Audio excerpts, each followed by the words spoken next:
Et donc, il est 45. Je propose qu'on démarre, Omar, pour ne pas avoir de soucis avec le temps après. Donc, une fois de plus, bonjour à tous et à toutes, et bienvenue à cette masterclass organisée par AI for Africa Ignition. Nous avons aujourd'hui le plaisir d'aborder un sujet particulièrement stratégique qui est l'IA agentique, cette nouvelle génération d'intelligence artificielle qui est capable non seulement d'analyser, mais aussi d'agir de manière autonome. Cette évolution marque un tournant important dans la manière dont les organisations utilisent l'IA, avec des implications majeures en termes d'innovation, de productivité et de transformation des métiers. Donc, nous aurons l'occasion d'explorer ces enjeux, de découvrir des cas d'usage et d'échanger avec notre expert. Et sans plus attendre, je vous propose de démarrer et une salutation chaleureuse à professeur Dr Omar Souissi, qui est notre animateur aujourd'hui. Bonsoir à vous. Bonsoir, bonsoir à tous. Je ne sais pas si Herva, vous arrivez à voir mon Oui, écran, vous oui, m'entendez? Ok, super, oui, bon, tout c'est est parfait. super, super. Bon, déjà, j'aimerais dire salam, bonjour à tous, et aussi remercier Herva et puis CKC, mais aussi toutes les parties prenantes, on va dire, pour faire bouger les choses. Justement avec cette initiative de AI for Africa. Je pense que c'est une initiative qui est excellente. En tout cas, de mon côté, j'adhère complètement parce que je pense que l'Afrique nous a aussi beaucoup donné. Donc, c'est à notre tour maintenant d'essayer d'apporter, on va dire, notre petite pierre à l'édifice.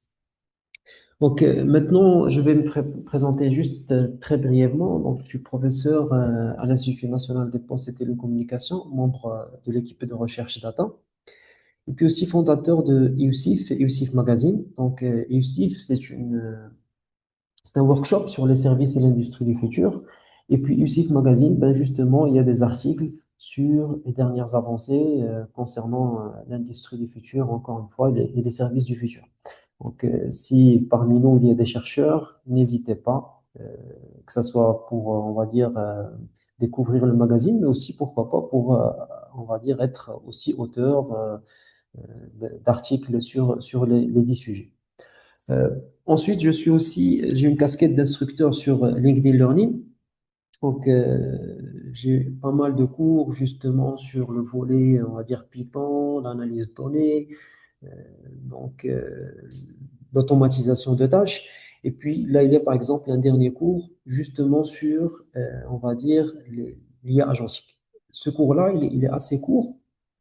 On va dire, l'idée, c'est plutôt vraiment de montrer les opportunités qu'on peut, on va dire, explorer avec cette IA agentique. Et puis aussi, pour les personnes qui sont intéressées de tirer profit de l'IA pour enseigner, pour coacher, pour, on va dire, s'améliorer dans le rôle de formateur, je propose aussi une formation ici sur l'utilisation de l'IA pour enseigner. Et puis aussi, il y a des liens que je pense Herva avait déjà partagé. Il y a des compétences en croissance en 2026 qui ont été, on va dire, étudiées par LinkedIn Learning. Et donc, ils ont partagé euh, gratuitement 5 cours, donc notamment un sur le MCP, bon, le MCP qui est très important pour l'IA agentique. Bon, c'est pas un cours que je dispense moi-même, mais il est aussi sur cette librairie LinkedIn Learning et surtout donc gratuit jusqu'au 23 mars. Pour ma part, il y a surtout le cours Lean Six Sigma, on va dire avec Python. Donc maintenant, bon, avant de démarrer, on va dire sur le sujet précisément, c'est-à-dire l'opportunité et aussi les défis posés par cette IA agentique, j'aimerais revenir un petit peu sur l'intelligence artificielle en Afrique, vraiment, on va dire très très brièvement, et surtout pour parler finalement du potentiel. Donc là, en quelques chiffres, si on prend le PIB, on va dire nominal total de l'Afrique, il est d'environ 3 à 4 000 milliards. Ça, des chiffres de 2023. Donc c'est moins de 4% du PIB mondial. Et le contraste, il est dans le fait que d'un autre côté, la population, elle s'élève à 17%. Et puis surtout, l'Afrique détient environ 30% des réserves minérales mondiales. Donc, pour dire à quel point, on va dire, notre continent, il est riche, à quel point notre continent, il a un potentiel énorme. Et puis surtout, si on va un petit peu plus loin, on va dire, dans notre analyse, sur on va dire, des éléments précis. Par exemple, l'Afrique dispose d'environ 21,6% des réserves mondiales de graphite naturel, aussi 70% de la production mondiale de cobalt avec le RDC, le phosphate, encore une fois, 70% des réserves mondiales euh, de cet élément si important. Là, quand on parle on va dire, des batteries lithium, fer, phosphate, pareil, le cobalt avec les fameuses batteries. Donc là, on a tout un écosystème, tout, on va dire, des éléments qui sont très importants pour, on va dire, la chaîne d'utilisation de l'IA. Donc, parce que voilà, quand on parle de l'IA, on parle des data centers, on parle d'un certain nombre de composants, et donc, effectivement, ces réserves importantes de l'Afrique sont un élément, euh, on va dire, extrêmement, extrêmement important. Mais si je vois un autre, on va dire un autre chiffre, et pour moi, je trouve que c'est la vraie richesse, c'est l'âge moyen. C'est-à-dire, si on compare, on va dire, entre les différents continents, l'âge moyen en Afrique, il est de 19 ans. Donc, autant dire que, voilà, nous avons tout pour réussir et ne pas rater finalement le virage de l'IA et précisément de l'IA agentique.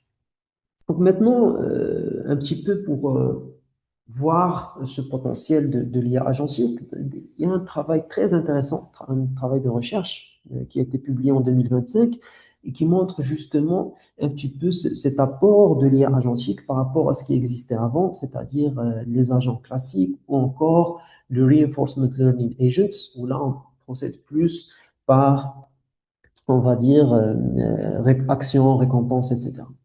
Ensuite, il y a ce rapport aussi que je vous invite à découvrir, pourquoi les agents représentent la prochaine frontière de l'IA générative, donc, qui a été publié par McKinsey et compagnie, et qui montre le potentiel de cette IA agentique que nous allons justement essayer d'explorer un petit peu durant cette présentation. Donc maintenant, qu'est-ce que l'IA agentique? Peut-être pour définir l'IA agentique, revenir un peu sur l'IA générative. Donc, l'IA générative, là, il s'agit de créer du contenu. Donc, créer, on va dire, du texte, du code, tout type de contenu. Et puis, il y a effectivement différents modèles. Donc, c'est vrai que les transformers, c'est, on va dire, l'architecture qui est désormais la plus présente aujourd'hui. Mais c'est vrai, il y a aussi d'autres travaux tels que les GAN, les VAE et d'autres modèles pour l'IA générative. Donc, pourquoi justement on va dire, ces transformers ont été un élément, on va dire un game changer? Donc, c'était lors d'un travail réalisé en 2017 par des chercheurs de Google, donc avec le papier Attention is all you need. Donc, pour le fonctionnement de cette IA générative, ben, elle va tout simplement, à partir d'une séquence donnée, d'accord, ce mécanisme d'attention. Par exemple, là, si je dis l'un des sports les plus populaires en Afrique est donc est-ce que quelqu'un peut activer le micro et nous dire? Le foot, Exactement. Donc, effectivement, c'est tout simplement cette manière on va dire, de fonctionner. Bien sûr, pour aller un petit peu plus loin, on va dire, et comprendre le fonctionnement plus en détail, je vous invite on va dire, à noter ce lien. Donc, puisque la vidéo elle est enregistrée, vous aurez ensuite accès, on va dire, à tous ces éléments que je vais afficher, que ce soit QR code ou encore lien. Et donc, effectivement, ça peut être foot, donc avec la probabilité maximale, ça peut être le basket, si on utilise une probabilité moins importante, ainsi de suite. Et c'est un petit peu le fonctionnement actuellement de nos agents conversationnels.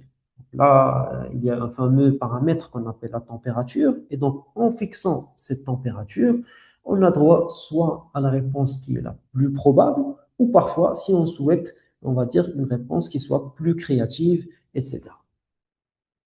Ensuite, il y a un travail aussi très important, c'est celui qui est publié par OpenAI. Et ça explique un petit peu pourquoi ensuite ils ont été leaders avec leur solution d'agent conversationnel ChatGPT. Donc, c'était publié en 2022, c'est le Reinforcement Learning with Human Feedback, c'est-à-dire tout simplement aligner ce qui va être généré avec l'intention humaine. Et ceci a permis effectivement d'éliminer un grand nombre de biais et donc rendre la solution utilisable, publiable, et c'est ce qui a effectivement fait avancer les choses de manière significative.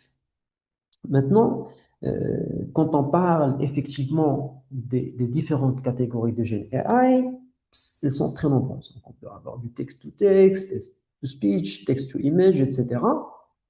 Et puis, autant dire dès à présent que ces éléments-là, en quelque sorte, ça va être le cerveau de nos agents IA.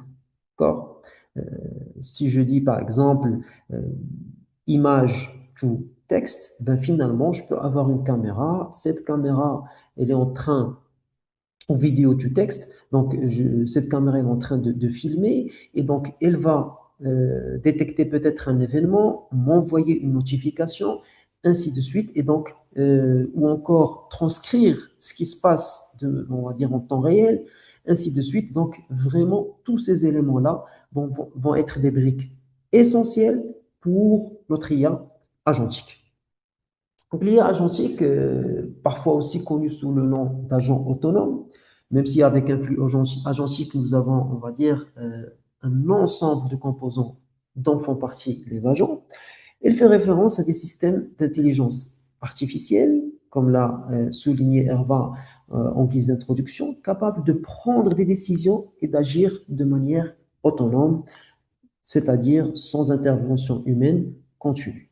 Et bien sûr, ces agents peuvent aussi apprendre de leur environnement et ajuster leur action dans le sens d'une amélioration, on va dire, continue des résultats qu'ils produisent.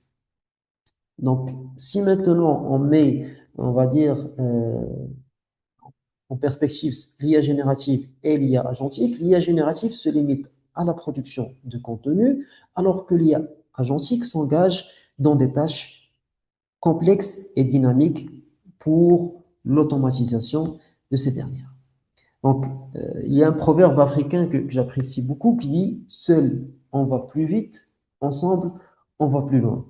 Moi, je pense qu'avec l'IA agentique, on va plus vite et plus loin. Donc là, autant dire que c'est pour moi, en tout cas, un vrai game changer. Donc, bien sûr, on va dire, en science, généralement, pour évaluer euh, la validité, pour évaluer la crédibilité d'une solution, ou la véracité d'éléments présentés ou mis en avant par des chercheurs, on a besoin de preuves tangibles.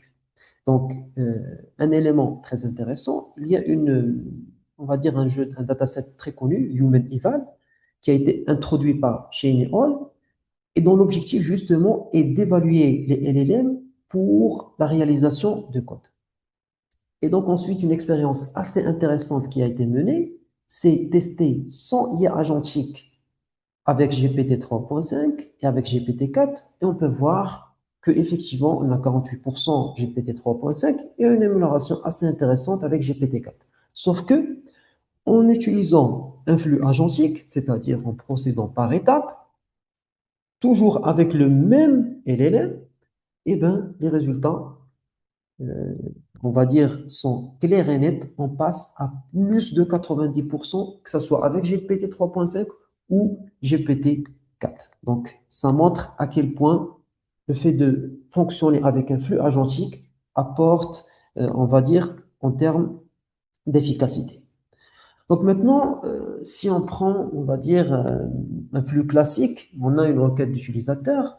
Le flux agentique est en mesure d'analyser le besoin, choisir ensuite les outils adaptés, répartir la réalisation des tâches, collaborer, c'est-à-dire je peux avoir plusieurs agents, chaque agent spécialisé pour la réalisation d'une tâche donnée, planifier l'exécution des tâches par mon système de multi-agents ou par mon flux agentique, et puis surtout s'auto-évaluer et s'améliorer, et donc procéder dans une manière de boucle, on va dire d'amélioration continue. Donc bien sûr, n'hésitez pas au cours de la présentation, si vous avez une question, si vous souhaitez me stopper, il faut surtout pas hésiter. Sinon, moi, effectivement, si j'ai pas de questions, je vais continuer. Donc, maintenant, il y a, on va dire, peut-être un aspect important aussi à connaître, c'est les types d'agents IA, d'accord, d'un côté, et d'un autre côté, les mécanismes de raisonnement. Donc, quand on parle des types d'agents IA, bon, vous trouvez plusieurs taxonomies, c'est vrai que ça reste, on va dire, un domaine assez, assez nouveau. C'est vrai que certains, même m'arrive on va dire, de rencontrer des scientifiques voilà, qui disent oh, ça date pas d'aujourd'hui, c'est les fameux systèmes multi-agents. Oui, sauf que là, nos agents, ils sont dotés des LLM, ils sont dotés des fameux cerveaux qui ne fonctionnent pas juste avec des règles. Et ça, c'est ce qui a vraiment changé depuis. Donc maintenant, moi, je vais partir sur une taxonomie qui revient assez souvent en revue de littérature, plutôt une classification des types d'agents IA.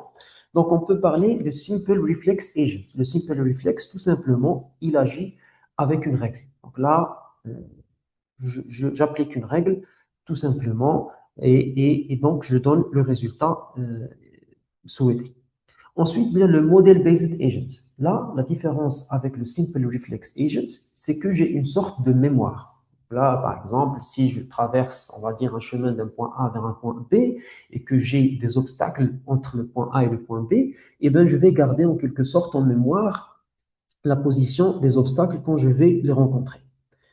Il y a ce qu'on appelle le Goal-Based Agent. Là, je suis orienté pour la réalisation d'un objectif donné.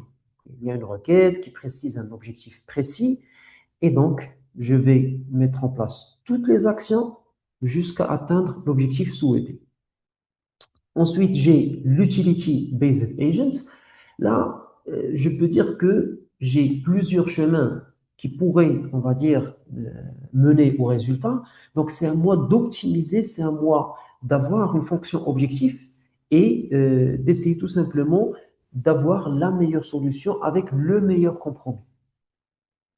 Ensuite, il y a les fameux learning agents. Vous savez, là, si quelqu'un il est recruté en entreprise, au bout d'un certain moment, on lui propose de faire des formations pour monter en compétences, pour pouvoir apporter plus à l'entreprise. Ben, ce qui est intéressant avec le Learning Agent, et d'ailleurs on remarque que pas mal de grands cabinets commencent déjà à tirer profit, on va dire, des agents IA, et avec un objectif d'avoir, l'objectif en tout cas annoncé d'avoir in fine 50% d'opérateurs humains et 50%, on va dire, d'agents IA, c'est que je peux aussi donner accès, par exemple, on va dire à mon agent, la possibilité d'avoir, c'est-à-dire de s'inscrire à des cours. Par exemple, je peux lui donner la base, OK, un compte LinkedIn Learning, à titre d'exemple, ou autre plateforme d'apprentissage.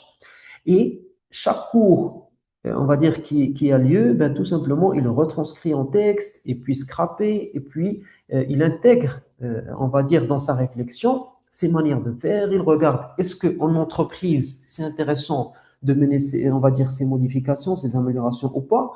Et bien sûr, là, je présente, on va dire, le cadre global. Je sais que déjà certains, et à juste titre, pensent, on va dire, aux défis, pensent on va dire, aux problèmes, aux limites qu'on peut avoir, et puis avec c'est-à-dire quel périmètre on donne à notre agent pour pouvoir prendre des décisions qui pourraient avoir un impact sur notre entreprise. Donc Thomas, ensuite, nous avons déjà une question avant que vous ne passiez à oui. voilà, il y a le professeur Abiba Chaoui qui dit: Bonjour, chers collègues, est-ce possible d'expliquer le processus par un exemple clair, exemple d'une requête répartition des tâches sur les agents, etc. Merci par avance. Oui. Donc là, ça tombe bien au bon moment cette question-là, parce que là j'allais présenter un agent, sauf que je vais pas partir sur ce qui a été souligné par notre professeur, dans le sens où là c'est-à-dire ce qui était proposé, ça va un petit peu plus loin. Donc on va l'évoquer par la suite sur le fait qu'on a une orchestration, on dit par agent, etc. Mais là, comme le public il est assez hétérogène, l'idée c'était vraiment de s'initier, de ne pas rater les éléments de base, les concepts de base, et dire ensuite quelles sont les perspectives, vers où on peut aller et vers quel, on va dire, niveau de complexité on peut aller. Donc, je passe directement, du coup, sauf s'il y a d'autres questions, mais je vais passer à la démo. Donc, je pense que je dois partager une autre fenêtre. Donc, j'arrête le partage de celle-ci. Et puis surtout, je vous invite, si vous pouvez, aussi faire le travail en même temps que moi. Alors, hop. Donc là, je vais partir sur partager.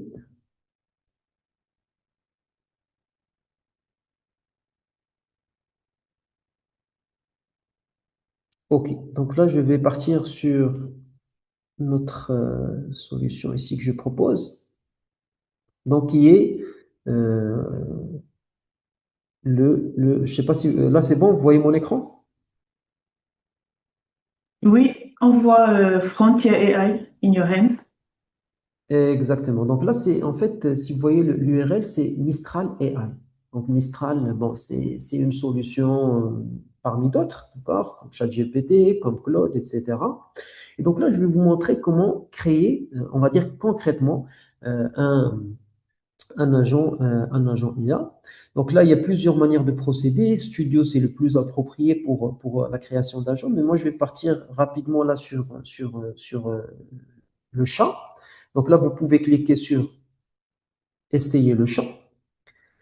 Et là, bon, moi, j'ai déjà un compte, sinon, il vous demandera de vous authentifier. Vous pouvez le faire, par exemple, avec votre compte Gmail. Donc maintenant, je vais partir sur le niveau agent. D'accord? Donc là, il y a, bon, ça, ce sont des agents certains que j'ai créés moi, certains qui sont déjà ici, que vous pouvez trouver par exemple sur Partager. Il y a Data Analyst, Personal Tutor, etc. Donc là, c'est vraiment des solutions que vous pouvez déjà utiliser, intégrer dans votre environnement pour rendre les réponses plus appropriées à vos attentes. Mais regardons maintenant si nous, on souhaite créer un agent. Donc là, je vais cliquer sur Créer un agent. D'accord? Donc, cet agent-là, allez, on va imaginer une solution d'anonymisation. D'accord? Moi, j'avais déjà, on va dire, mis en place un petit prompt. Donc, alors, je ne sais pas si je peux le partager avec vous. Prompt anonymisation.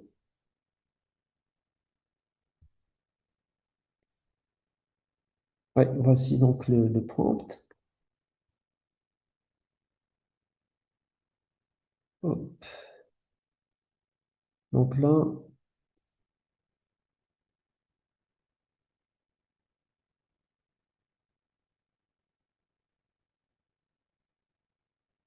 alors, excusez-moi, je ne sais pas si j'arrive à envoyer le message.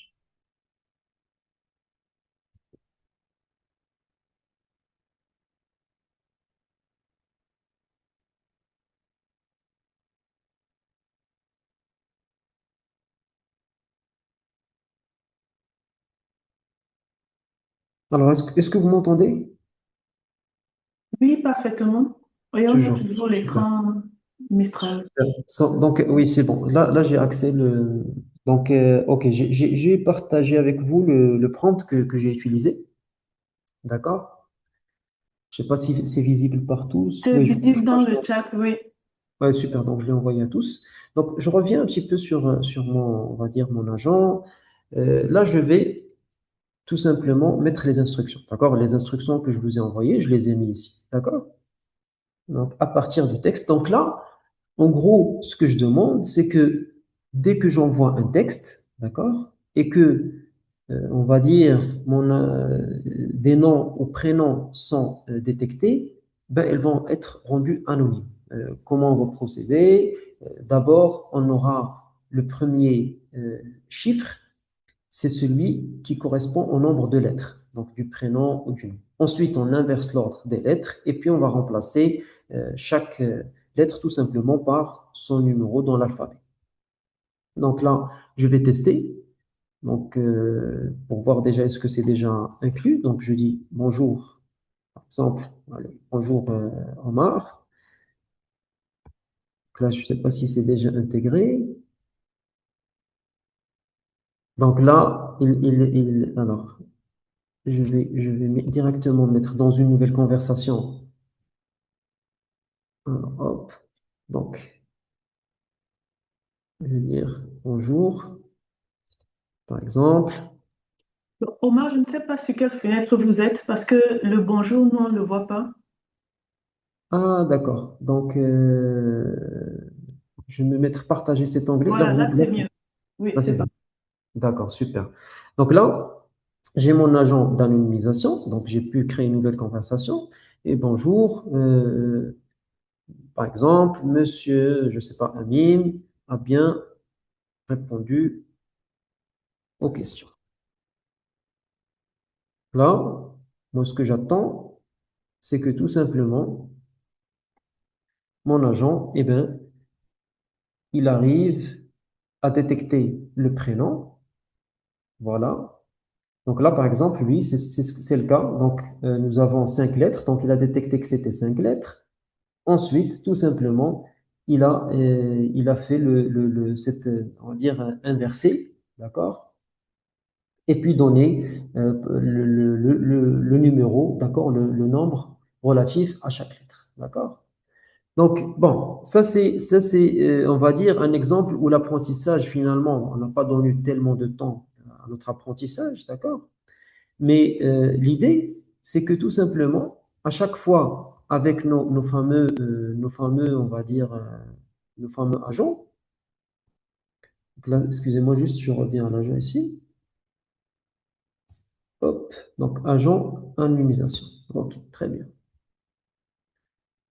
Donc là, comme on a expliqué, ça c'était vraiment un exemple de base. Donc je mets en place un prompt, j'essaye de le tester. Ce prompt-là, je peux le réajuster si on va dire ma requête n'a pas été bien comprise, etc.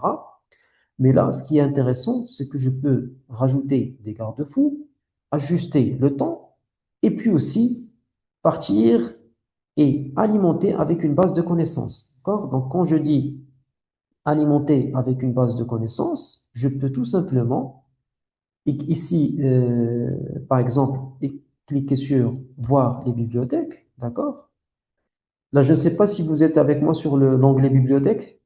Oui, Très bien. Et donc là, je peux cliquer sur Nouvelle bibliothèque et rajouter les données que je souhaite. D'accord? Je peux juste cliquer sur, soit donner carrément, on va dire, le lien, l'URL d'une page web, mais aussi télécharger, d'accord, ici un fichier que je souhaite, par exemple, un fichier Excel contenant les éléments, on va dire, par exemple, moi j'avais pensé une fois à un agent de prise, on va dire, de prise d'absence, d'accord?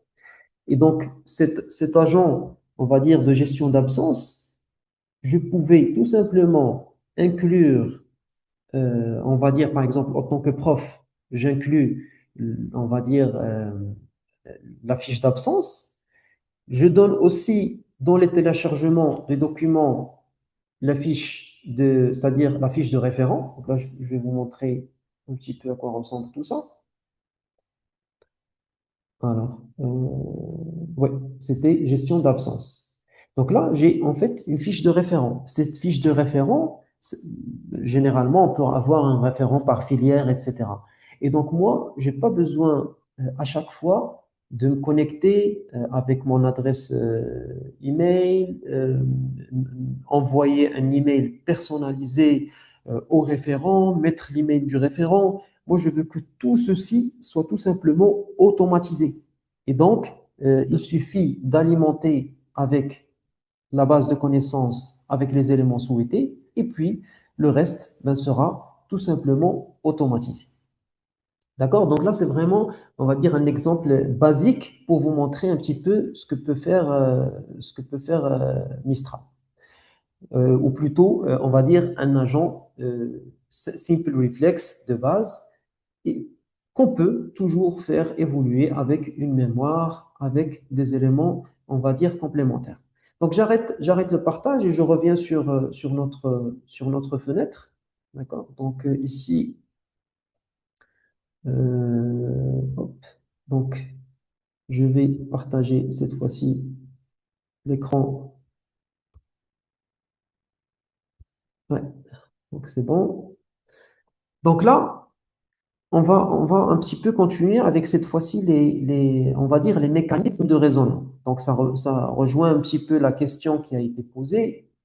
Ben, comment, on va dire, tirer profit d'un flux agentique de la meilleure des manières et surtout de la manière souhaitée selon le contexte.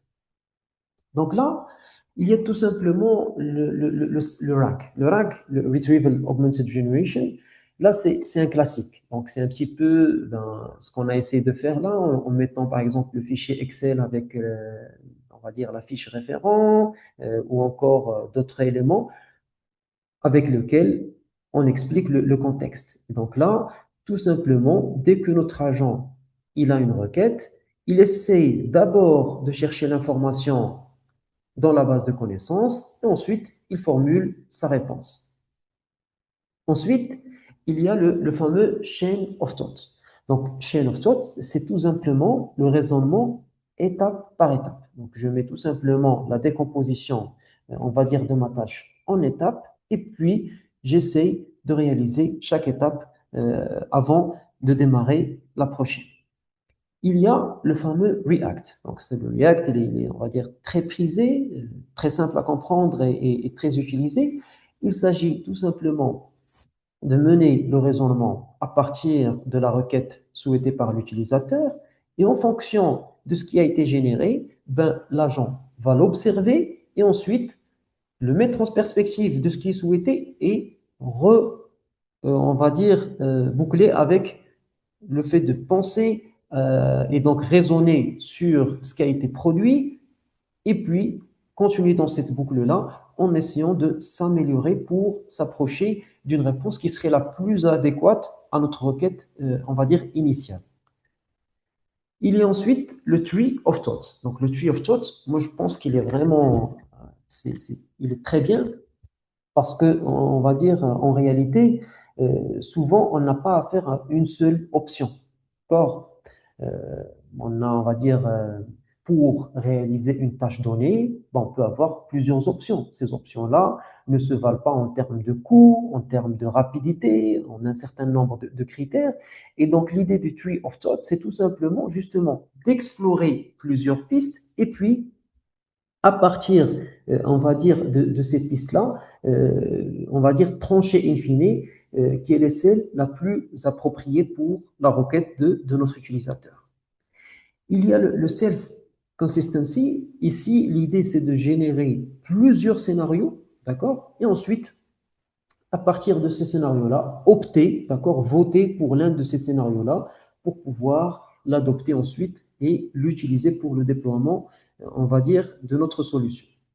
Donc, quand on parle d'un flux agentique, on a, on va dire, un ou plusieurs objectifs, et pour atteindre cet objectif ou cette multitude d'objectifs, on a besoin d'effectuer un certain nombre de tâches. Donc, là, ce qui est important à noter, c'est que il se peut que ces tâches-là soient effectuées par un seul et même agent, mais il se peut, et là ça rejoint un petit peu aussi, encore une fois, la question qui a été posée, Ben, le fait d'avoir plusieurs agents. D'accord? Donc, j'ai l'agent 1, l'agent 2, l'agent 3. Et ces agents-là, ben, ils peuvent aussi avoir euh, plus, c'est-à-dire ils peuvent être connectés à des outils. D'accord? Par exemple, l'agent 1, moi je veux qu'il lit mes emails et qu'il renvoie, on va dire, ensuite des réponses à d'autres acteurs, ou peut-être j'ai besoin d'interroger une base de données, avoir accès, on va dire, à mon agenda, avec par exemple ici Google Calendar, ou encore une fois, on va dire, tirer profit des graphiques de Canva.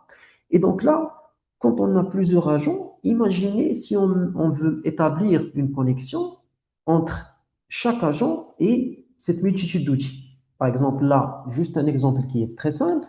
Parfois, on a affaire à énormément, on va dire, d'outils, un nombre d'agents qui peut être aussi plus important que 3, mais surtout, encore une fois, par rapport aux outils. Et donc là, déjà, avec ces éléments-là, nous avons besoin de 3 fois 4, 12 connexions. D'accord? Donc, ce qu'il faut savoir, c'est que il y a un protocole, le modèle contexte protocole, donc le fameux MCP, qui a été mis en place par Anthropic, donc qui a la solution Cloud AI, et c'est considéré un petit peu comme l'USB-C des applications d'IA. C'est-à-dire, tout simplement, il suffit de se brancher au fameux, on va dire, MCP, et puis avoir accès à l'ensemble des outils souhaités. Et donc là, effectivement, c'est un, on va dire, c'est un protocole qui a été adopté par énormément de parties prenantes et ça fait que, effectivement, il devient de plus en plus utilisé par plusieurs acteurs. Donc là, pour voir ce que ça changerait dans notre exemple de tout à l'heure, ben là, avec le protocole MCP, avec mes 3 agents et mes 4, on va dire, outils, là, j'ai plutôt 7 connexions. D'accord? Donc, au lieu de 12 connexions, j'ai 7 connexions. Donc, déjà, je rabaisse de manière importante et j'insiste, là, on n'a pris que 4 outils pour un exemple d'illustration. Donc, imaginez si on avait un nombre important d'outils. Bien sûr, ce qu'il faut savoir, c'est que au-delà, on va dire, de cet aspect on va dire, d'efficacité pour pouvoir se connecter à ces outils-là, il y a aussi l'aspect de facilité parce que finalement, c'est pas tout le monde qui a l'aptitude ben, d'avoir cette connexion avec n'importe quel API, etc. Et donc, ça demande un effort en termes de codage, ça demande un effort en termes de sécurisation, donc là, qui pourrait être important, alors que là, avec le protocole MCP, eh ben, ça facilite la tâche, on va dire, de manière notable. Aussi, ce qu'il faut savoir, c'est que ça donne finalement énormément d'aptitudes à on va dire, à notre solution, dans le sens où là, l'agent peut avoir, on va dire, accès à mon calendrier, il peut peut-être procéder au paiement, à la réservation d'un hôtel, et donc on va beaucoup plus loin qu'une simple automatisation. Là, on peut automatiser effectivement des tâches qui sont très complexes. Donc, Question, une oui. question par rapport au MCP, la Mhm. différence avec l'API qui fonctionnait assez bien aujourd'hui, Mhm. jusqu'à aujourd'hui. En fait, c'est-à-dire d'un côté, comme j'ai dit, si j'ai des petits changements au niveau, on va dire, du code de mon site web, par exemple, déjà, l'information qui est scrappée ne sera plus scrappée de la même manière, ne sera plus scrappée de manière aussi efficace. Mais sans, on va dire, souligner cet élément-là, il y a aussi le fait que, comme je l'ai expliqué, si on avait une connexion entre chaque agent et un outil, ben là, sur cet exemple simple, ça nous ferait 12 connexions. Alors qu'avec le MCP, ben, on réduit le nombre de connexions à 7, d'accord? Et donc, bien sûr, ça dépend du nombre d'outils. C'est-à-dire, si j'ai moi, on va dire 50 outils, c'est plutôt ben, 3 fois 5, ça me fait 150. Alors qu'avec le MCP, ça me fera 3 plus 50, et donc ça me fait 53. D'accord? Donc là, c'est. Et sans oublier que finalement, on va dire,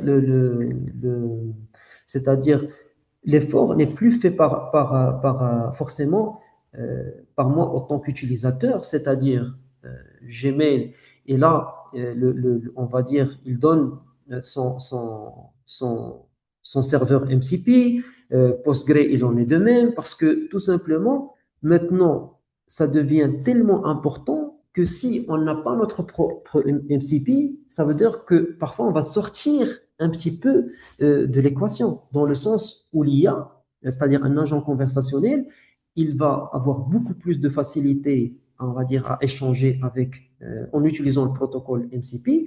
Et donc, si par exemple, Booking n'a pas son MCP, si TripAdvisor n'a pas son MCP, ben moi, je vais peut-être, on va dire, privilégier d'autres solutions qui ont le MCP et qui pourraient d'ailleurs même scraper certaines données et les réutiliser, etc. Donc là, autant dire que c'est un élément vraiment extrêmement important. Donc, je ne sais pas si ça répond à la question. Oui, merci. Ok, super. Donc là, je vais passer rapidement justement, une petite illustration de montrer les connecteurs qu'on peut donc utiliser grâce à ce protocole-là. Donc là, si je vais euh, justement, excusez-moi, je vais essayer de partager avec vous cette fois-ci. Hop. Alors,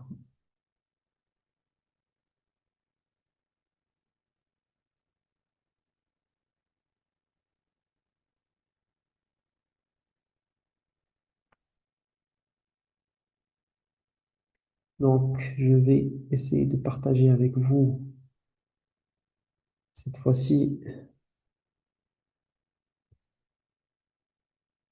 Ok. Donc là, nous avons, on va dire, toujours cette fenêtre-là de création d'agents.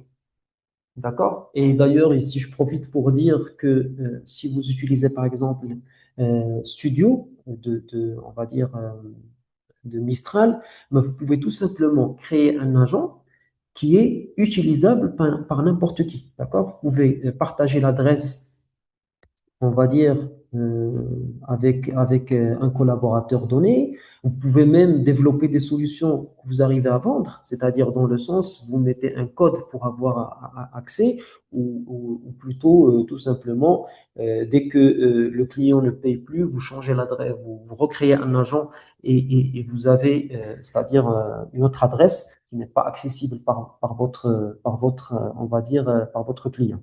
Sachant que votre client, lui, il a accès pas aux instructions, pas aux prompts, pas aux bases de connaissances que vous utilisez pour connecter, pas aux outils que vous utilisez pour connecter, mais uniquement il a accès, on va dire, à l'agent pour l'utiliser dans le cadre d'une conversation. Donc maintenant, ce que je voulais montrer, c'est cette fameuse base de connaissances. Donc au-delà, on va dire, des connaissances qui sont dans, on va dire, recherche web, etc., ben, on a les fameux connecteurs. D'accord? Donc là, si je regarde avec ce qui est offert déjà ici avec Mistral, nous avons Gmail, bon, moi je l'ai coché, nous avons Google Agenda, nous avons Atlassian, Box, GitHub, d'accord? Donc vraiment, Slack, Stripe, donc vraiment énormément, on va dire, un nombre, on va dire, intéressant de connecteurs. Et je vous montrer d'ailleurs qu'avec Claude, on va beaucoup plus loin sur ce volet-là. Ça s'explique parce ils étaient un petit peu, on va dire, les premiers sur ce volet, donc avec le fameux protocole MCP. Et donc là, ce que je voulais montrer, c'est que je vais, alors, excusez-moi, je vais rapidement revenir sur euh, les agents. Donc, je vais prendre ici, par exemple, agent de prise de rendez-vous, d'accord? Alors, je vais mettre discuter, ok? Et là, ok, je vais dire merci d'indiquer sur mon agenda un rendez-vous. Allez, je vais dire le 23 avec Herva. Donc, je vais cliquer sur Entrée. Donc là, il reprend un petit peu les éléments pour être sûr que c'est bon. D'ailleurs, oui, c'est vrai que j'avais pas mentionné la durée, etc. Il me donne oui, ni à quelle heure ça commence. Donc déjà, il me fait penser à ces éléments qui sont importants.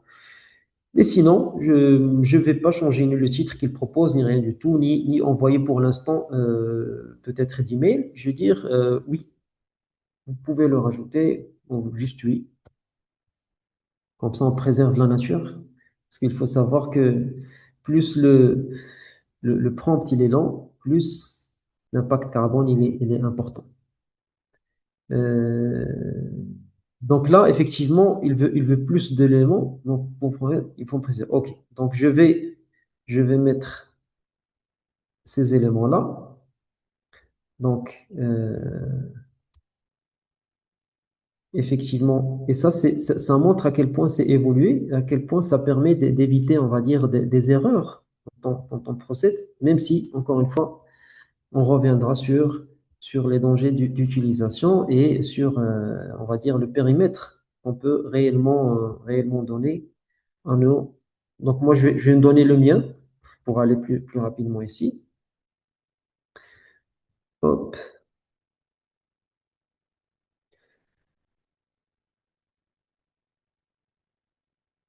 Donc là, je vais aller sur Google Calendar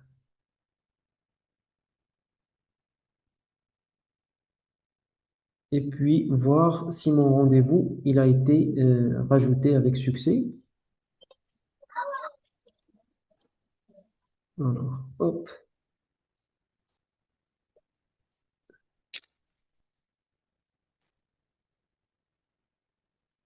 excusez-moi. Alors, oui, c'est ici. Donc,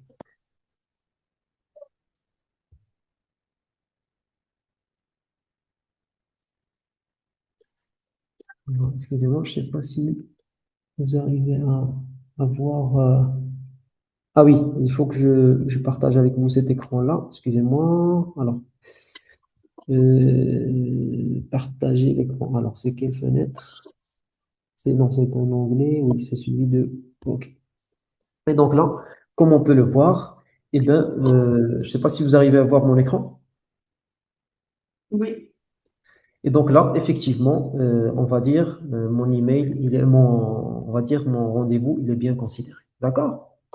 Et là, moi, ce que j'aimerais, on va dire, c'est-à-dire quand on dit parfois montrer le potentiel, c'est que tout simplement, il faut comprendre que moi, quand j'ai une liste énorme de clients, d'accord, et je veux par exemple les fidéliser, sachant que j'ai par exemple des clients, ce sont des enfants qui achètent on va dire un certain nombre euh, de produits. Quand je dis des enfants, je reconnais à partir on va dire du ticket que cet achat il a été fait au profit de l'enfant, par exemple. Parfois, j'ai des emails que je dois envoyer, on va dire, des clients qui ont un certain âge, d'accord, des plus jeunes, des moins jeunes.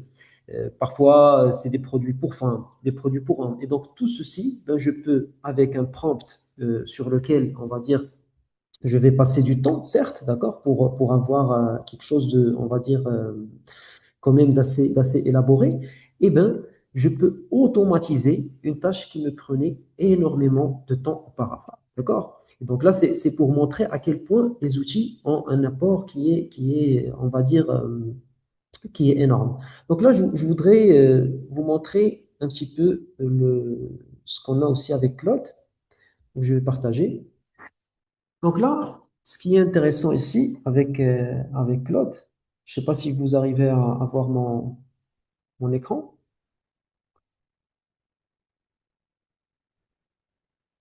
Alors, est-ce que vous m'entendez?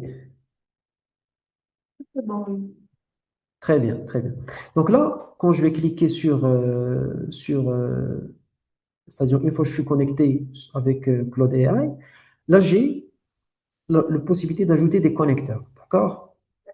Donc quand je clique sur ajouter des connecteurs, donc c'est à peu près le même chose que tout à l'heure, sauf que là, vous voyez, j'ai énormément, on va dire, d'outils que je peux utiliser. Ça va vraiment du graphisme, on va dire, de l'analyse crypto. Ça couvre énormément d'éléments. Mais aussi, ce qui est intéressant, c'est que j'ai la possibilité, d'accord, de rajouter, d'accord, de rajouter des connecteurs, d'accord. Donc là, je peux ici, par exemple, cliquer sur plus et je peux ici cliquer sur ajouter un connecteur personnalisé, d'accord.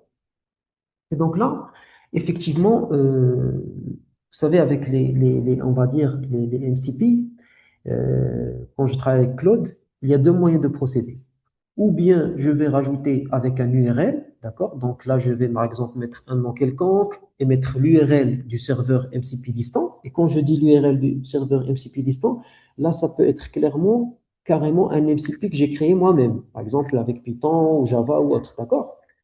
Donc là, je ne sais pas si on aura le temps vraiment de voir comment le faire avec Python. Je peux peut-être vous envoyer ensuite le code. Je peux envoyer le code à Erva, d'accord? Mais effectivement, c'est quelque chose qui se fait très, très simplement aussi. Et d'un autre côté, donc, comme j'ai dit, le créer et utiliser un URL, mais aussi je peux installer Cloud Desktop, d'accord? Et tout simplement, on va dire, connecter mon serveur MCP, d'accord? En intégrant avec c'est-à-dire il y a un fichier de configuration que je vais inclure, on va dire, en utilisant GitHub Desktop, et j'aurai tout simplement la possibilité d'utiliser on va dire, mon serveur MCP, d'accord? Et dans le sens où, par exemple, je peux lui donner accès à un certain dossier de mon, on va dire, de mon espace de stockage sur ma machine. Je peux lui donner accès à un certain nombre d'outils, d'accord? Et ça change la donne. Ça change la donne parce que tout simplement, on ne va pas s'attendre on va dire, de notre agent conversationnel, on va dire sur le volet cerveau, sur le volet LLM, à faire plus qu'il peut, d'accord? À faire plus qu'il a la capacité de faire, d'accord? Moi, finalement, j'attends de mon LLM d'analyser, on va dire, le texte de la manière la plus saine. Et ensuite, c'est mes bases de connaissances, ce sont mes outils. Par exemple, moi, si j'ai besoin, on va dire, de déployer un programme linéaire, et utiliser par exemple l'algorithme du simplex ou autre, ben, je vais le faire avec un code Python. Je n'ai pas besoin de le demander à mon agent conversationnel, d'accord? Et ça, c'est vrai que ça va attirer votre attention un petit peu aussi sur ce qui se dit. Parfois, on a des sorties médiatiques même parfois de certains, on va dire, scientifiques qui disent, ah, mais finalement, il s'est trompé sur une question simple, etc. Oui, mais est-ce que on l'a chargé, on va dire, d'une tâche dans laquelle il excelle, ou bien sur un calcul finalement qui est simple que j'aurais pu déléguer à une calculatrice, d'accord? J'aurais pu déployer, dans le cas par exemple, si je veux déployer tout type d'algorithme, ben là, je vais le faire avec un code Python bien testé, bien réalisé et surtout avec un résultat qui est déterministe, d'accord? Sur ce rôle précis-là. Ça va être, on va dire, un résultat qui est déterministe. Donc, très bien. Ça, c'était vraiment un petit peu pour montrer à quel point, on va dire, ces connecteurs-là ben, apportent de la valeur. Je pense que le temps passe assez très vite, donc je vais finalement revenir à ma présentation. Excusez-moi. Hop. Alors, je vais partager encore une fois, cette fois-ci, la fenêtre de la présentation. Et puis, oui, on disait, donc là, vous arrivez à voir, Herva, l'écran? Oui, Super, super. Donc là, pour vous montrer à quel point ça a permis de conquérir et on va dire d'être tout simplement l'outil de référence, c'est que ce fameux protocole MCP, il a été lancé en novembre 2024. Donc il y avait 100 000 téléchargements. Mais il faut savoir qu'en novembre 2025, c'était 97 millions de téléchargements. On peut voir la courbe, c'est vraiment, c'est surtout pas linéaire. Et donc, on peut voir à quel point il a été convaincant et il a apporté effectivement de la valeur. Donc maintenant, effectivement, c'était lancé par Anthropic, c'était ensuite tout simplement donné on va dire, à l'Agentic AI Foundation par Linux Foundation.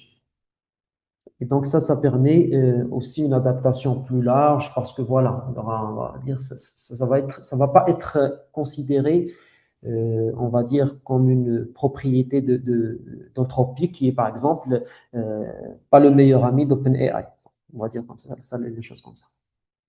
Donc, ensuite, il y a un aspect aussi très intéressant qui a été introduit par Anthropic, ce sont les fameux skills. Donc, les skills, c'est des instructions, on va dire, réutilisables, d'accord, que Claude consulte au moment où il y a la requête, d'accord, de notre utilisateur et qu'il détecte que, voilà, cette requête-là ben, fait appel à la compétence qui a été, on va dire, rajoutée par l'utilisateur ou qui est déjà, on va dire, disposée dans Claude.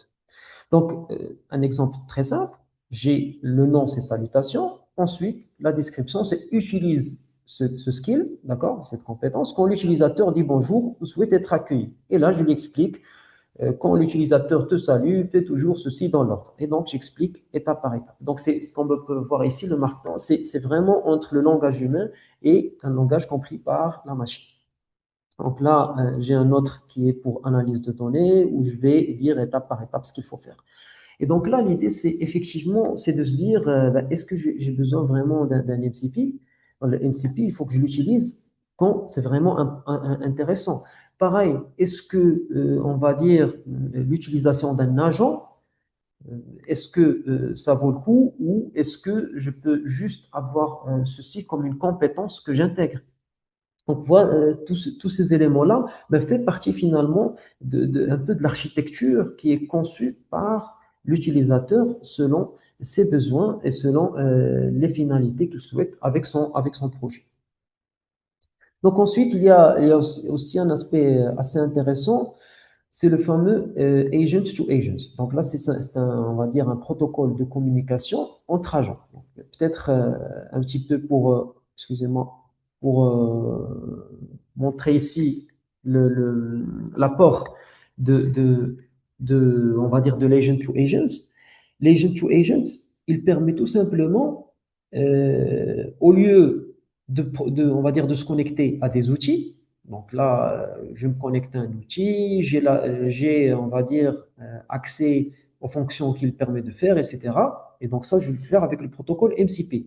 Alors que quand j'utilise le agent to agent, là, j'ai la possibilité d'interroger un agent, d'accord, sur ses aptitudes, ou bien tout simplement lui envoyer, on va dire, un output pour qu'il puisse, on va dire, continuer la procédure souhaitée, et donc qui est faite dans ce cas-là dans le cadre d'un système qui est multi-agent, ou parfois avoir tout simplement un échange entre les agents, et donc que ces agents-là puissent trancher, d'accord, parce que parfois je peux avoir, on va dire, un client, d'accord, qui a un agent et un fournisseur qui est lui aussi un agent. Et donc, on a besoin de se mettre d'accord sur, on va dire, le prix, sur la durée, sur la date de livraison, etc. Et bien, tous ces éléments-là, ben, finalement, peut-être que dans un avenir pas si lointain, ben, ça sera fait par des agents. Et donc, je dois doter ces agents-là,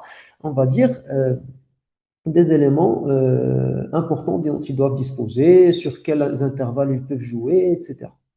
Donc, alors oui, là c'est finalement déjà je suis passé sur le slide métrique. Donc le slide, effectivement, ok, maintenant on a vu que pour mettre en place, on va dire, des agents qui sont, on va dire, autonomes et qui sont dans le cadre, s'inscrivent dans le cadre de flux agentiques, avec la possibilité de réaliser des actions, comme par exemple tout à l'heure, une action simple, mais qui reste une action, celle d'aller sur mon Google Calendar et prendre un rendez-vous, eh bien, on a ce fameux protocole MCP, d'accord? Et ensuite, on a les compétences, comme on a pu le voir avec Anthropic, mais aussi le fameux protocole on va dire, d'échange ou de communication entre agents, qui est le A2A, développé par Google. Donc maintenant, OK, on a mis en place ces agents-là, mais il va falloir voir est-ce qu'ils répondent réellement aux attentes. Et ceci doit se faire de manière, on va dire, structurée et avec des métriques bien précises. Donc parmi, on va dire, les métriques, on a le taux de succès. D'accord? Donc c'est le pourcentage de tâches complétées avec succès. Il y a aussi le nombre d'étapes et appels aux outils pour accomplir la tâche, c'est-à-dire est-ce qu'il y a des appels qui sont finalement un petit peu superflus, puisque réellement on avait besoin à l'ensemble des appels qui ont été faits, parce que il faut comprendre que je dois avoir un flux qui est optimisé pour finalement payer le moins cher, parce que finalement, qui dit plus d'échanges, plus de tokens, et donc tout ceci, il a un coût bien évidemment. Bien sûr, il y a la pertinence et la complétude donc des appels d'outils, l'évaluation humaine donc où effectivement LLM as judge. Donc là ici, parfois on va laisser toujours la main, on va dire à l'utilisateur pour on va dire juger de la cohérence des tâches réalisées ou bien déléguer ceci au LLM. Et puis aussi le pourcentage de réponses qui sont, on va dire, factuellement vérifiables. Et donc là, il y a un aspect bien sûr très important parce qu'il ne faut pas oublier que tant qu'on va utiliser, on va dire, des LLM, on a ce risque d'hallucination. D'accord? Donc ça, il faut bien le garder à l'esprit. Et donc, encore une fois, c'est l'une des raisons pour lesquelles il va falloir bien réduire le spectre, d'accord, où le LLM, on va dire, il agit, mais bien sûr, c'est dans le cadre, on va dire, d'un flux agentique qui, lui, ben, il intègre énormément d'outils qui vont finalement aussi permettre d'ajuster le retour final ou la réponse finale de mon agent IA ou de mon flux agentique. Donc, c'est vrai que quand on parle un petit peu de l'IA agentique, on parle d'une automatisation massive de tâches répétitives. Sauf que c'est cette notion de tâche répétitive sur laquelle on doit se mettre d'accord. Bon, je dis comme ça, on doit se mettre d'accord, mais dans le sens, on ne doit pas ni la sous-estimer, ni surestimer. Donc, dans le sens, effectivement, quand on dit c'est quoi les tâches répétitives déjà, moi, si je prends l'exemple des dernières Olympiades de mathématiques, d'accord, donc c'était organisé en Australie en 2025. Et donc là, le système, on va dire, il est clair, c'est-à-dire dès qu'on a, on va dire, 5 réponses justes, c'est-à-dire 5 problèmes résolus, on a la médaille d'or. D'accord? Et donc, on va dire, ce qui est juste incroyable, c'est que des modèles, donc un de Google DeepMind et un d'OpenAI, eh bien, ils ont tout simplement remporté la médaille d'or. Donc, c'est encore une fois, peut-être j'insiste, mais c'est aussi exprès, c'est que, ok, oui, peut-être que je donne là, on va dire, un programme linéaire, je demande la résolution avec simplex et on va dire, l'agent conversationnel va se tromper. Sauf que si mon modèle, il est ajusté pour exceller dans une compétence donnée, là, c'est autre chose. Et donc, c'est ce qu'on a vu un petit peu aussi avec ces modèles-là. Il y a aussi, on va dire, un flux agentique vraiment assez intéressant de Microsoft qui est on va dire un flux agentique pour le diagnostic dans le milieu de santé. Et donc là, on avait, on va dire, une étude portant sur 300 cas complexes, d'accord, issus du New England Journal of Medicine. Et donc, on compare avec un taux de réponse juste on va dire des professeurs docteurs humains, et puis d'un autre côté, de notre flux agentique, et bien qui, lui, il a dépassé les 80% de diagnostics corrects. Et on a en face 20% pour ce qui est de nos docteurs humains, et donc ça montre à quel point ça devient très intéressant, à quel point cette limite de ce qui est répétitif de ce qui n'est pas, eh ben, et on doit rester quand même nuancé et on ne doit pas sous-estimer. Et bien sûr, pas surestimer non plus. Là, j'avais une petite démo, je pense que je vais passer rapidement sur ça parce que on est déjà un petit peu en retard. mais je vais partir sur un petit peu les défis, d'accord? Là, j'aime bien utiliser cette, on va dire, cette citation de Paul Virilio, donc, qui était un philosophe et urbaniste français. Donc, inventer le train, c'est inventer le déraillement.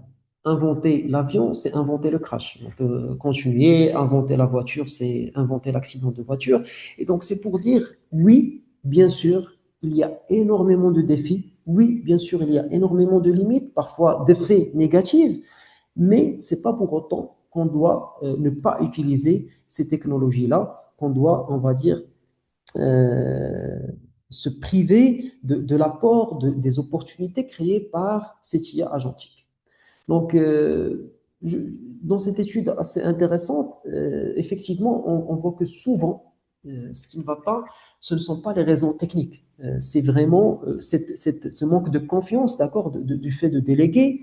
Parce que voilà, on l'a vu parfois même par des géants, on va dire, de la tech, qui sont aussi très avancés dans l'IA. Ils arrivent le jour J et que tout simplement la démo ne marche pas, ne fonctionne pas. Et donc, si on le fait dans le cadre d'une entreprise, alors que la personne déjà, elle est méfiante, elle a peur de se faire remplacer, elle a parfois tout simplement pas confiance, et donc, au final, elle va refuser, elle va tout faire pour que ça ne marche pas, pour que jusqu'au top management, on dit que ça donne pas les bons éléments. Et vous savez, si il y a le fameux GIGO, garbage in, garbage out. Donc, si à l'entrée, on n'a pas, on va dire, un input de qualité, on risque pas d'avoir à la sortie quelque chose euh, d'intéressant. Donc, il y a aussi cette dépendance à la data. Et ça, c'est un énorme, on va dire, point, ou plutôt un point, pas un énorme point, mais un point, je veux dire, critique, dans le sens où, quand on voit, par exemple, ici avec Grok, donc qui est aussi un agent conversationnel, et que tout simplement, il peut scraper toutes les données on va dire, du fameux réseau social X, et donc, bien sûr, il aura une longueur d'avance. Et ça peut on va dire, se manifester aussi avec d'autres agents conversationnels qui ont des contrats avec parfois des maisons d'édition, parfois avec tout simplement des journaux, etc. Et donc, là, effectivement, il y a un aspect qui fausse un petit peu on va dire la compétition, qui fausse, on va dire, les paramètres et qui est aussi intéressant on va dire, sur le volet limite, sur le volet défi. Il y a aussi, bien sûr, tout ce qui relève de l'emploi. On a déjà vu, on va dire, des annonces énormes euh, qui sont, on va dire, par exemple, chez Microsoft, on va dire, 15 000 personnes on va dire, on va dire tout simplement licenciées, chez Intel 20 000, Amazon 14 000. Et ça, c'est sûr que il faut savoir, c'est-à-dire l'intégrer que l'IA va faire que plusieurs métiers vont disparaître. Sauf que à côté, ben, il y a aussi des métiers qui vont naître. Et c'est un petit peu cette fameuse question de la place de l'humain dans tout ça. C'est vrai que si on revient toujours au fameux, ce personnage, on va dire, qui n'est pas forcément apprécié par tous, Elon Musk, donc lui, il prédit que effectivement le travail sera optionnel et l'argent n'aura plus la même valeur, etc., dans un avenir proche. Moi, je pense que, sincèrement, si on considère par exemple notre continent, est-ce que tous les pays de notre continent avancent avec la même vitesse que les États-Unis? Est-ce que on va dire, dans un pays donné, est-ce que toutes les villes avancent, on va dire, au même rythme? Je pense pas que c'est le cas. Et donc, parfois, on va dire, ce genre on va dire, de conclusion, il peut avoir une partie de vérité, sauf que, voilà, à côté, il y a énormément d'éléments sur lesquels la réflexion elle pourrait être poussée. Et d'ailleurs, de mon côté, je suis plus d'accord avec ce qui est avancé du côté du World Economic Forum, où là, on parle effectivement que d'ici 2030, eh ben, on aura 170 millions de créations de jobs, avec, oui, 92 millions, d'accord, finalement, de jobs qui vont être remplacés, d'accord. Donc, dans le sens où il y aura de la création de nouveaux emplois et certes la disparition d'emplois qui sont finalement où on peut aller, c'est-à-dire les automatiser, d'accord, sans risque. Moi, si j'arrive maintenant on va dire, à appeler, à avoir l'information avec un agent IA qui prendra tout le temps qu'il faut pour me répondre, m'expliquer, etc., peut-être car ça remplacera quelqu'un, on va dire une personne humaine que j'avais au bout du fil pour me donner ces éléments-là, qui peut être un jour énervé, un jour, on va dire, se tromper sur des éléments, etc. Donc, effectivement, il y a pas mal de jobs qui vont être remplacés et je pense aussi qu'on va redéfinir nos emplois d'aujourd'hui. Est-ce que le prof, il aura vraiment toujours, par exemple, si je prends on va dire mon job à moi, est-ce qu'il aura toujours le même rôle? Est-ce qu'il aura toujours, on va dire, est-ce qu'on attend de lui d'être une base de connaissances? Je pense pas. Les connaissances, elles sont depuis longtemps, on va dire, disponibles ailleurs. Donc, c'est surtout quelqu'un, peut-être, qui a une certaine expérience, qui va essayer de partager cette expérience-là dans son environnement qui est généralement celui des personnes formées, d'accord? Et voilà, ça veut dire que cet apport-là, il va être différent et redéfinir son métier. Et je pense que c'est le cas pour énormément de métiers, pour ne pas dire tous les métiers. Et là, c'est intéressant, toujours sur cette même analyse du World Economic Forum, on voit que l'IA et le volet robot vont avoir, c'est-à-dire on aura énormément de besoins sur ces champs-là.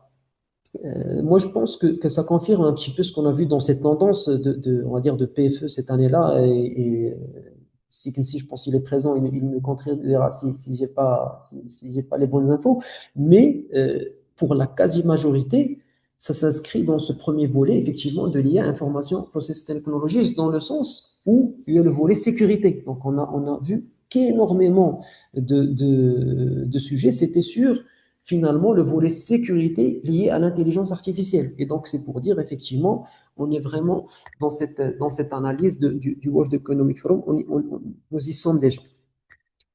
Ensuite, oui, pour ce qui est toujours, on va dire, des défis, il y a le fameux paradoxe de Moravec, donc qui est l'un des grands noms, c'est un scientifique autrichien, et avec, on va dire, d'autres scientifiques, ils ont avancé cet aspect-là du plus difficile en robotique et souvent ce qui est le plus facile pour l'homme.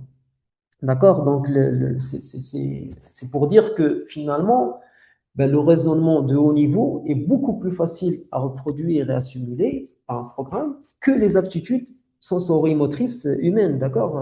Réparer quelque chose chez soi, ben, c'est pas automatisable pour demain.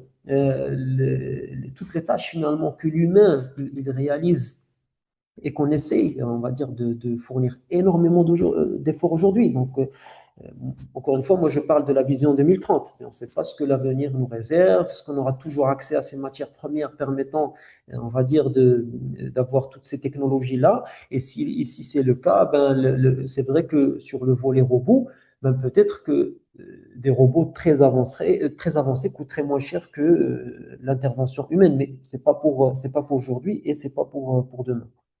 Donc, effectivement, sur ces volets-là, il reste énormément à faire. Aussi, il y a des aspects sur lesquels il va falloir faire très attention. Bon, il y a un des gérants du Omar, je vous conseil. Bon, signale juste par rapport à l'heure pour ne pas que vous vérifiez là si ça reste OK pour vous. ah oui, d'accord, oui. Bon, peut-être je vais essayer de conclure, effectivement. Donc, j'arrive un petit peu à la fin. Donc c'était pour dire que oui, on va appeler notre géant du conseil D, mais tout simplement, tout ça, vous pouvez bien sûr le vérifier tranquillement par la suite. Il a produit un rapport de 526 pages, mais dans lequel il y avait énormément de situations qui étaient inventées, d'accord? Donc, nos fameux ingénieurs qui sont payés, c'est-à-dire ça, si on voit le coût total, c'était près de 1,6 million de dollars canadiens, et ben, tout simplement, n'ont pas fait assez d'efforts pour tirer profit correctement de l'IA. Et donc, ensuite, bien sûr, ils ont dû payer, on va dire, des amendes sans oublier, on va dire, leur image qui a été touchée. Aussi, il n'y a pas très, très longtemps, vraiment très, très récemment, il y a eu on va l'appeler catastrophe, la catastrophe de Claude Code. Claude Code, c'est en quelque sorte tout simplement coder avec l'IA, d'accord? Et tout simplement parfois aller au niveau de déléguer juste au niveau de notre machine, on va juste avec un prompt et laisser Claude faire le travail nécessaire par la suite. Mais une utilisation, on va dire mauvaise utilisation de Cloud Code, ben, a fait que tout simplement une base de données, c'est-à-dire avec 2,5, c'est-à-dire 2 ans et demi, d'accord, d'historique, on va dire en cours, a été tout simplement effacée. Donc c'est pour dire effectivement, ben, si on délègue, ben, attention, d'accord? Attention, il faut pas faire confiance, on va dire, à la machine plus ce qu'on l'a fait à l'homme. C'est-à-dire ces erreurs-là, ils pourraient pu être très bien faites par un humain. Bien sûr, ça va être moins relayé, on va moins en parler, mais ça, tout simplement, ici, ça nous fait, on va dire, ça nous fait penser à un point qui est très important, ben, comment définir les périmètres, comment déterminer les accès, etc. Et si on ne travaille pas sur ce volet-là, et ça va être, c'est-à-dire quelque chose justement sur lequel c'est l'humain qui a la main, parce que lui, il connaît ses objectifs à lui, dans son environnement à lui, eh ben, on risque de donner, d'avoir des résultats qui sont parfois ben, catastrophiques comme celui-là. Donc ensuite, bien sûr, il y a tous les risques liés à la sécurité.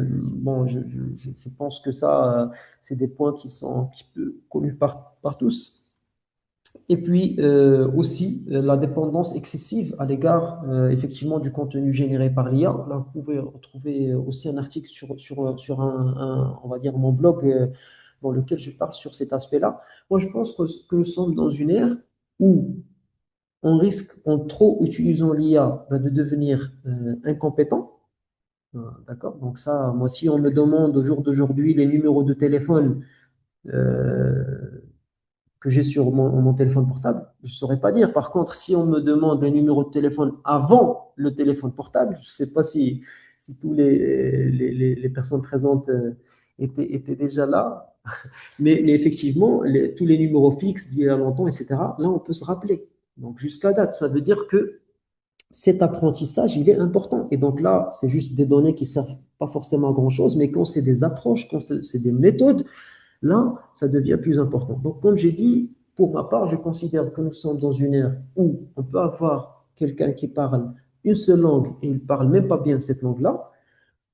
Et d'un autre côté, nous avons l'immense opportunité, toujours grâce à l'IA, mais bien utilisée, d'avoir quelqu'un qui va parler 5, 6 langues dans un espace de temps pas tellement important. Donc voilà, je vous remercie pour votre attention. Et puis, je ne sais pas si on a le temps des questions, mais peut-être, oui, peut-être rapidement.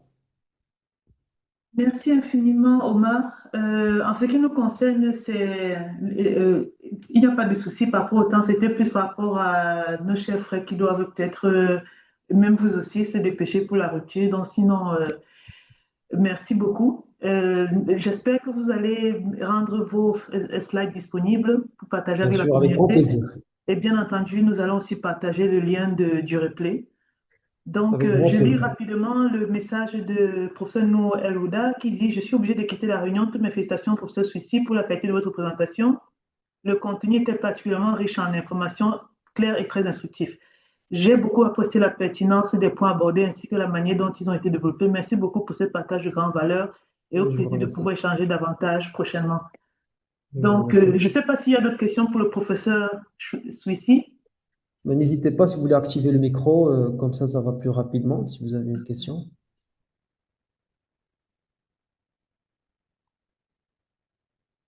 Sinon, je profite aussi pour dire que tout le monde peut me rajouter sur LinkedIn. C'est vrai que je réponds pas toujours très rapidement, mais voilà. Il y a une question. Ouais. Allez-y, Nada. Vous êtes muté, on ne vous entend pas. Allô, vous m'entendez là? Ah, Oui, très c'est bien. parfait. Merci beaucoup pour la qualité de l'intervention. C'est un Vous plaisir. avez évoqué plusieurs points, en fait. C'est ce qui m'interpelle le plus. c'est la transformation des métiers, c'est l'impact de l'IA sur les métiers, notamment les métiers créatifs. Parce que en fait, je suis designer graphique et j'ai traité ce sujet-là par rapport, en comparaison entre la Tunisie et la France, sur les métiers créatifs dans les agences de communication.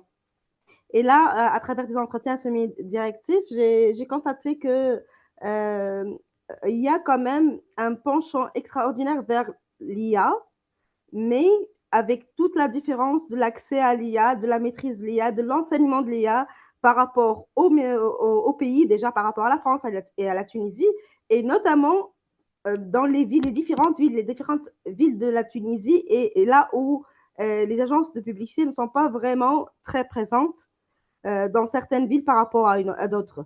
Et j'apprécie toujours cette idée-là de l'enseignement de l'IA. Je défends toujours cette idée-là et surtout l'enseignement du volet et pratique et les connaissances spécifiques à l'IA qui ne sont pas vraiment acquis par tout le monde. Parce que là, ce qui est distingué dans votre communication, c'est que les données, l'explication, elle a été fluide, elle a été accessible, je pense, à tous, entre nous, sachant qu'on n'appartient pas tous au même domaine et pas forcément on applique l'IA, ni le mode de fonctionnement de l'IA, comment coder, comment rédiger des prompts, comment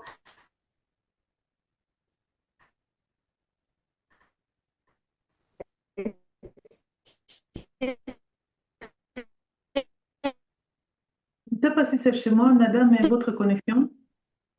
profiter de évoquer dans les disciplines pour vous retirer de, à cause de, bon, pour l'intérêt de la communication.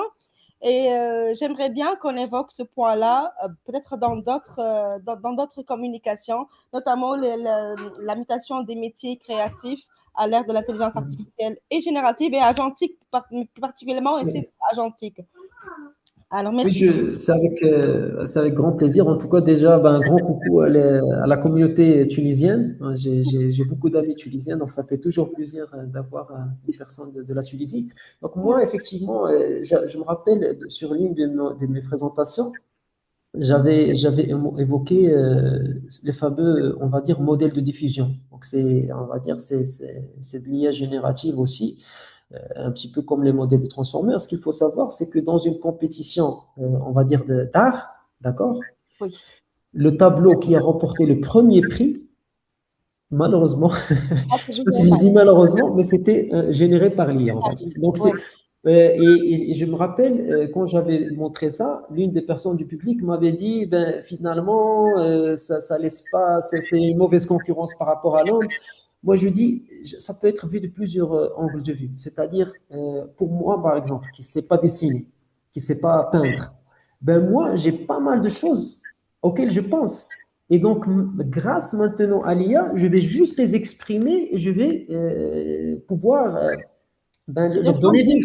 Et donc, voilà, c'est vraiment l'angle de vue. Mais moi, je suis d'accord parce que il faut être clair. C'est-à-dire, quand on parle par exemple, de fameux modèles de transformers, comme je vous ai dit, même sur ChatGPT, vous pouvez trouver un paramètre. On peut peut-être avoir une démo sur ça par la suite, mais qui s'appelle la température et pour laquelle on veut dire est-ce qu'on veut avoir plus de créativité ou moins de créativité. Mais dans tous les cas, on reste sur un box, d'accord, avec des probabilités. Est-ce que la probabilité est importante? Est-ce qu'elle est moins importante? Mais proposer des idées totalement farfelues qui deviendraient les standards de demain, ça, je pense, ça reste pour l'homme, ça. Et on est surtout exposé au risque de stéréotypes et on est exposé au risque de duplication de la même idée, disons, de manque de créativité, même si on a cette température-là sur les tokens, etc. Exactement, exactement. Et surtout, je pense que le véritable danger est au niveau de l'enseignement. Parce que je dis toujours que notre génération qui a vécu en dehors de l'IA, elle est entre guillemets sauvée parce qu'on dispose de connaissances nécessaires, on dispose de savoir-faire et de savoir gérer et de la conscience et de l'éthique de la pratique, disons en général, peu importe le domaine. Mais par contre, la facilité qu'offre l'IA pour les étudiants, pour les jeunes générations, je pense que c'est vraiment un véritable risque parce que la nature humaine, elle va automatiquement vers les choses faciles. Oui, oui, Donc, il je suffit d'écrire comprends. quelques mots. Je le vois, je le vis au quotidien avec mes étudiants. Je demande un exposé, je demande un compte rendu de lecture, je demande quoi que je Ouais. demande. C'est Le résultat, il est parfait. le résultat, il est parfait d'abord. En plus, ils lisent même pas ce Oui, qui a oui, été généré c'est par. vrai. C'est ça, c'est Je ça. crois, En fait, c'est pour ça, moi, je pense que parfois, même notre rôle de professeur, c'est-à-dire parfois, qu'est-ce qui serait le plus facile pour nous? Donner un projet aux étudiants, les laisser travailler, et puis on est tranquille. Mais par contre, si on prend l'effort de juger comme l'oral, c'est-à-dire vraiment faire un oral, passer personne par personne, échanger avec elle, discuter avec elle, ne pas l'interdire d'utiliser l'IA tout au long du processus. Mais à la fin, pour la juger, moi, j'aimerais bien la voir en face de moi, échanger avec elle et voir ce qu'elle a vraiment en tête. Parce que je suis d'accord, nous, on a eu cette chance-là. Et donc, même, je dirais, parfois, certains, ce que font certains, c'est qu'ils essayent d'imiter leur propre style. C'est-à-dire, ils ont plusieurs papiers publiés, etc. Et donc, du moment qu'ils ont une nouvelle contribution, ils peuvent imiter leur propre style. Comme ça, ils ne tombent pas on va dire, de la génération purement IA. Et puis, apporter de la valeur. Et donc, pour les personnes qui sont, on va dire, en bas âge, on ne sait pas ce qui leur attend demain. Ouais. Dire dans tous qu'on les cas, sait, ça serait c'est quelque chose qu'on va devoir thématiser. C'est quelque chose qu'on va devoir thématiser lors des prochaines conférences parce que c'est une problématique extrêmement exactement, exactement. importante. Je pense que personne n'a Oui, vraiment la vérité. On peut oui, avoir oui, des avis, mais on oui, verra ce que oui. l'avenir nous réserve. Mais dans tous les cas, on va dire, comme on dit chez moi, affaire à suivre, quoi. On va revenir forcément Exactement. sur sur cette thématique-là. Donc, Super. encore une fois de plus, merci au professeur Omar Merci à Sissi, vous. merci à Avec tous ceux plaisir. qui étaient là ce soir. Et donc, on se dit à très bientôt. On va partager, comme je disais, les liens de replay ainsi que les slides et aussi Super. communiquer par rapport aux prochains événements à venir. Sur ce, je vous souhaite une bonne soirée, une bonne rupture de jeûne. C'est pas facile pour vous qui êtes dans le Ramadan. Merci pour la disponibilité et à très bientôt. Au revoir. Au Au revoir, revoir. au revoir. Puisque pour l'Afrique, on le fait. Allez, ciao. Bye. Au revoir.